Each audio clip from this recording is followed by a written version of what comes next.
நம்முடைய வாழ்க்கையிலே பல பிழையான தீர்மானங்களை எடுத்ததுக்கு காரணம் என்ன தெரியுமா?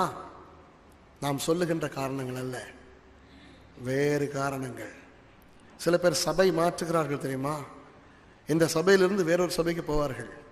அப்படி போகின்றவர்களை கேட்டால் அவர்கள் சொல்லுவார்கள், பாஸ்டர் சரியில்லை, அவருடைய மனைவி சரியில்லை, அல்லது இசை சத்தம் அதிகம், அல்லது அந்த குறை இந்த குறை என்று சொல்வார்களே. இதெல்லாம் காரணமே கிடையாது, இதெல்லாம் சாட்டுப்போக்குகள். சரியா? அவர்கள் எந்த சபைக்கு போய்விட்டார்களோ அங்கே ஏதோ ஒரு கவர்ச்சி, அவர்களுடைய உள்ளம் ஏற்கனவே அங்கே போய்விட்டது, அங்கு ஓட வேண்டும். அந்த சும்மா போனால் நல்லதில்லையே, சரியில்லையே, வெட்கமே. ஆகவே கண்ணிலே எண்ணெயை ஊற்றிக்கொண்டு பார்த்து கொண்டிருப்பார்கள், ஏதாவது ஒரு சாட்டு வருகிறதா என்று.